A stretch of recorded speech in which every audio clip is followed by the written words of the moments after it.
بسم الله الرحمن الرحيم الحمد لله رب العالمين والصلاة والسلام على رسول الله صلى الله عليه وعلى آله وصحبه وسلم تسليما كثيرا أما بعد கண்ணியத்துக்குரிய சகோதரர்களே நண்பர்களே, எல்லாம் வல்ல அல்லாஹு ஜல்ல ஷான்ஹு வ தஆலா எமது பொறுப்புகளையும் கடமைகளையும் சரிவர செய்வதற்கு அருள் புரிவானாக என்ற ஆரம்ப நினைவூட்டலின் பிறகு இன்றைய பாடத்தலைப்பாக ஹதியுன் நபி அலைஹிஸ்ஸலாத்து வஸ்ஸலாம் ஃபி ஸியாரத்துல் குபூர், கபர்களை தரிசிப்பதிலே நபிகளாருடைய வழிமுறை, கபர்களை தரிசிப்பதிலே பின்பற்றப்பட வேண்டிய ஒழுக்க விழுமியங்கள் என்ன என்பது சம்பந்தமாக சுருக்கமாக சில செய்திகளை இங்கே நான் சொல்வதற்கு ஆயத்தமாகிறேன்.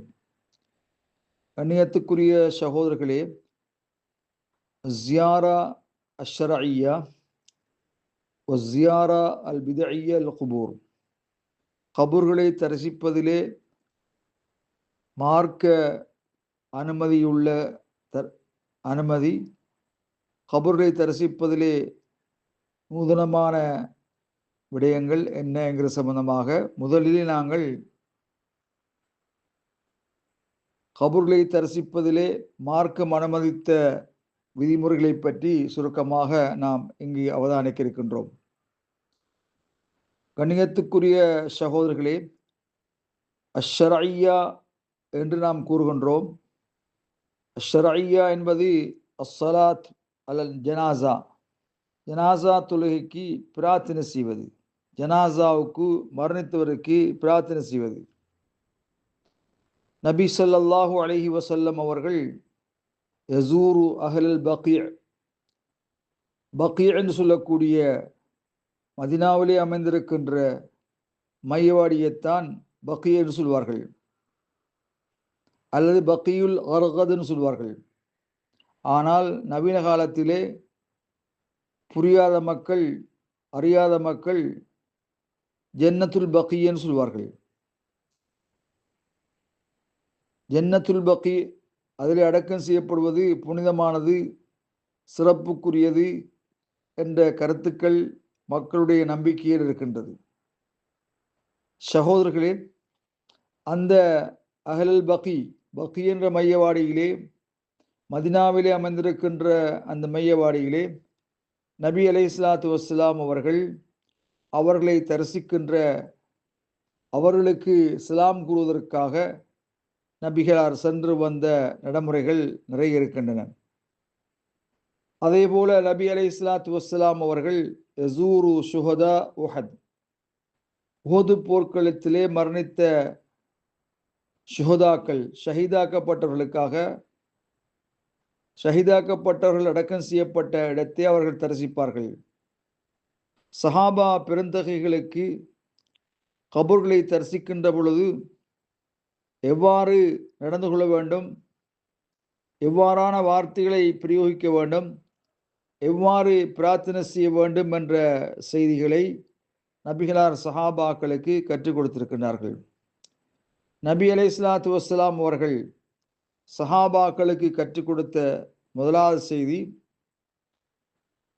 சஹாபாக்கள் மையவாடி சென்றதுமே அந்த மையங்களை முன்னோக்கியவர்களாக, கபர்களை முன்னோக்கியவர்களாக, அஸ்ஸலாமு அலைக்கும் தார கௌமின் முஃமினீன் வ இன்னா இன்ஷா அல்லாஹு பிக்கும் லாஹிகூன் ரஹமுல்லாஹுல் முஸ்தக்திமீன மின்னா வ மின்கும் வல் முஸ்தஅகிரீன் நஸ்ஸலுல்லாஹ் லனா வ லக்குமுல் ஆஃபியத என்ற பிரார்த்தனை ஓதுவார்கள்.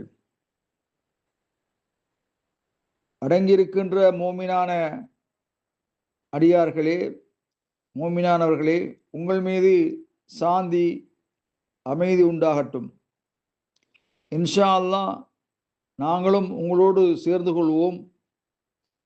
எங்களில் முந்தி சென்றவர்களுக்கும் உங்களில் எங்களிலும் உங்களிலும் முந்தி சென்றவர்களுக்கு பிந்தி சென்றவர்களுக்கு அல்லாஹ் அருள் செய்வானாக. மேலும் நஸ்அலுல்லாஹ் லனா வலக்கும் ஆஃபியத்தை, எங்களுக்கும் உங்களுக்கும் உடல் ஆரோக்கியத்தை அல்லாஹ்விடத்திலே நாங்கள் பிரார்த்திக்கின்றோம் என்று சஹாபாக்கள் கூறுவார்கள். சஹாபாக்களுக்கு நபிகளார் கற்றுக் கொடுத்திருக்கிறார்கள். யா அல்லாஹ், அவர்களுடைய கூலியை எங்களுக்கு தடுத்து விடாதே, அவர்களுக்கு பின்னால் எங்களை சோதனையில் ஆக்கி விடாதே. வஃபிர் லனா வலஹும், எங்களுக்கும் அவர்களுக்கும் பிழை பொறுப்பாயாக என்று பிரார்த்தனை செய்வார்கள். இது மூமினான ஒவ்வொரு அடியாருக்கும், நபிமார்கள் முதல் மூமினான ஒவ்வொரு அடியாருக்கும் சலாம் கூறுவது மார்க்கமாக்கப்பட்டிருக்கிறது, பிரார்த்தனை செய்வது மார்க்கமாக்கப்பட்டிருக்கிறது. எதுபோல என்று சொன்னால், நபி அலைஹிஸ்ஸலாத்து வஸ்ஸலாம் அவர்கள் கூறியதைப் போல, இதா சமஅதுமுல் முஅத்தின் அதான் சொல்வதை நீங்கள் செவிமடுத்தால், ஃபகூலு மிஸ்லமா யகூல், அவர் கூறுவதைப் போல நீங்கள் கூறுங்கள். முஅத்தின் எவ்வாறு அல்லாஹ் அக்பர் அல்லாஹ் அக்பர் என்று கூறுகின்றார்களோ அதே போன்று நீங்களும் கூறுங்கள். சும்ம சல்லு அலைய, பின்பு என் மீது ஸலவாத்து கூறுங்கள். யாராவது என் மீது ஒரு விடுத்தம் ஸலவாத்து கூறினால் அல்லாஹ் சுப்ஹானஹு வ தஆலா அதன் மூலம் 10 விடுத்தம் அல்லாஹ் ஸலவாத்து கூறுகிறான், அவருடைய பாவங்களை மன்னிக்கின்றான். அதற்கு பின்னால் சலுல்லாஹ் லி அல் வசீலத், எனக்கு சொர்க்கத்தின் உயர்ந்த அந்த இடத்தை, அந்த அந்தஸ்தை பெறுவதற்கு அல்லாஹ்விடத்திலே கேளுங்கள். சொர்க்கத்தின் உயர்தரமான ஒரு இடம் ஒன்று அல்லாஹ்வுடைய அடியார்களில் என்றும் ஒரு அடியானுக்குத்தான் அது கிடைக்கக்கூடிய வாய்ப்பு இருக்கிறது. அந்த அடியானாக நான் இருப்பதற்கு நான் விரும்புகிறேன். ஆகவே யாராவது எனக்காக வசீலா அந்த உதவியை செய்தால், ஹல்லத் லஹு ஷஃபாஅத் யௌமுல் கியாமா, மறுமையிலே எனது பரிந்துரை அவர்களுக்கு ஹலாலாகிவிடும். மேலும் கண்ணியத்துக்குரிய சகோதரர்களே, ஒரு முஸ்லிமான அடியான் என் மீது சலாம் கூறுகின்ற பொழுது, எனது உயிர் ரூஹ் என் மீது இறைவன் மூலமாக மீட்டப்படுகிறது.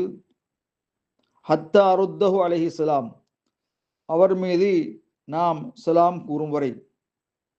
கண்ணியத்துக்குரிய சகோதரர்களே, எங்கிருந்து சலாம் சொன்னாலும், கிழக்கிலிருந்தோ மேற்கிலிருந்தோ வடக்கிலிருந்தோ தெற்கிலிருந்தோ நபிகளார் மீது சலாம் கூறுகின்ற பொழுது, ஸலவாத் கூறுகின்ற பொழுது, மலக்குகள் மூலமாக நபிகளாருக்கு எத்திவிக்கப்படுகின்ற செய்தி ஹதீஸ்களிலே வந்திருக்கிறது. மேலதிகமான செய்தியை அறிந்து கொள்ள வேண்டுமானால் ஜாதுல் மஆத் என்ற கிதாபை மீளாய்வு செய்யுங்கள். எல்லாமல் அல்லாஹ் சுப்ஹானஹு வ தஆலா அனைத்தையும் ஏற்றுக்கொள்வானாக. வல்ஹம்துலில்லாஹி ரப்பில் ஆலமீன்.